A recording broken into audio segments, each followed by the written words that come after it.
Know that the DOJ has been weaponized. I always come back to this question.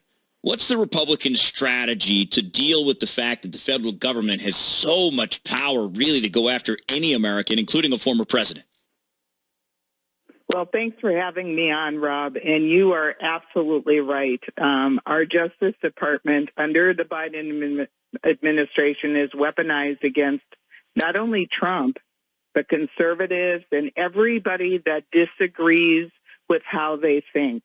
And it's really scary. It's really scary. And so Republicans have been doing investigations. Just today, the chairman of the House Oversight Committee requested from the National Archives redacted emails between President or then Vice President Joe Biden that copied Hunter Biden or Devin Archer, his business partner. And apparently there's some kind of pseudonym name that Joe Biden was using, like an alias name on these emails. And it had to do, they asked for information that had to do with Ukraine and the energy company Burisma. And so we're just continuing to investigate. And I don't know about you, but when I go talk to people around my district, they're really concerned. They're very much concerned of what's going on. And I personally am ready to go forward with an impeachment inquiry on Joe Biden, because I really think that there is a lot out there, and we need to have the U.S. House will be in a better position to get more documents and more subpoena power if we vote to do an impeachment inquiry of Joe Biden. And then we really have to continue on this investigation of the Department of Justice because, as you said, it's being weaponized. Is there, this is all fascinating, Congresswoman Lesko, because you've now seen enough evidence to want to open up this impeachment inquiry so you can get more information, especially in light of, it's a separate issue, but Hunter Biden getting appointed a special counsel, which means the special counsel can hide documents from you guys in the House, especially on the Oversight Committee. So this is a federal government, it appears, that doesn't want any oversight whatsoever and wants to make their own rules as they go. So is there a way that Republicans, Congresswoman, can start looking at the power of some of these laws, like our RICO statutes, and make sure they're actually being used for what they were supposed to be used for? I absolutely think that we need to, especially in this case of the latest indictment in Georgia by a very liberal county DA in Georgia who has this, what I consider ridiculous indictment against President Trump. I mean, I just want the listeners to hear one of the things that this liberal DA is alleging is a crime. It says, on or about the third day of December 2020, Donald John Trump caused to be tweeted from the Twitter account at Real Donald Trump. Georgia hearings now on at OANN, which is One American News Network. Amazing.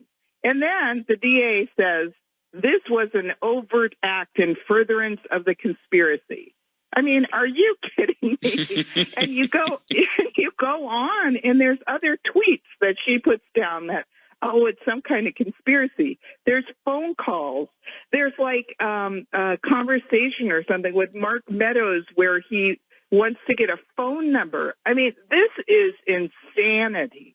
This is insanity. And I read a really interesting article by Alan Dershowitz, who back in the year 2000 was basically on the side of Al Gore when Al Gore was contesting the election results in Florida.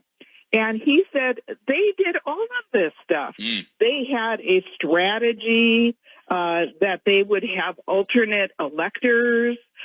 They had contacted Florida election officials and said, you need to recount the votes.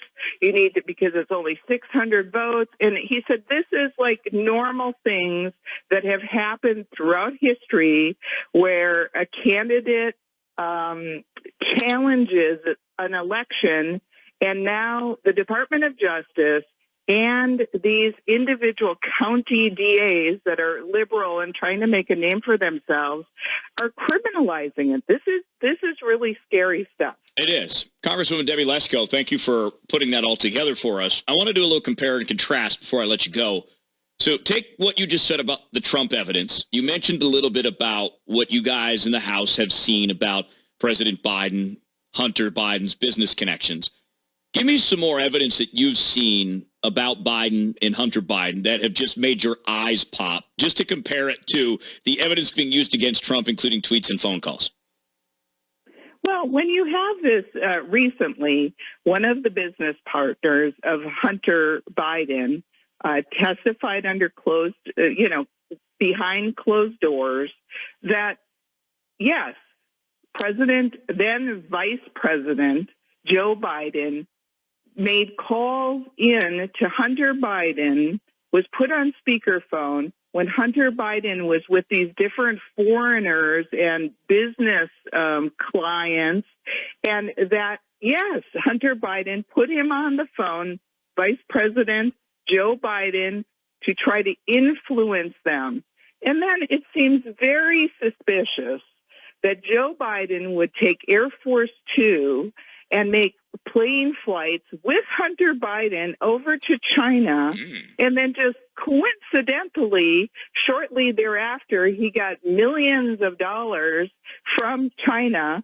Then another business partner had in an email something to the effect of, we're giving, H is holding back, what it was, a 10 for the big guy, right? Mm-hmm. Well, what they think that means is that Hunter Biden was holding back 10% of the money that they were getting in for the big guy, Joe Biden.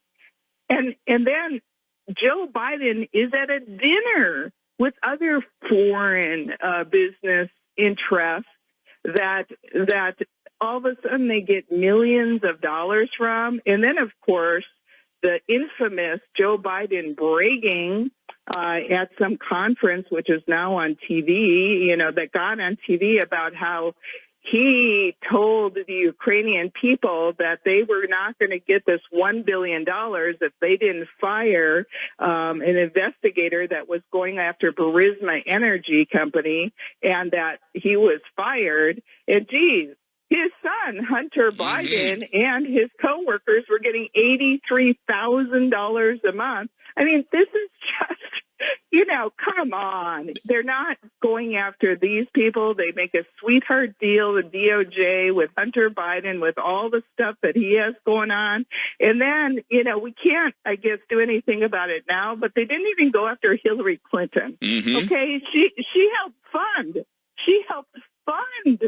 the whole Russian collusion thing that got President Trump impeached the first time. I mean, this is absolute insanity. So, Congresswoman, maybe here's an idea.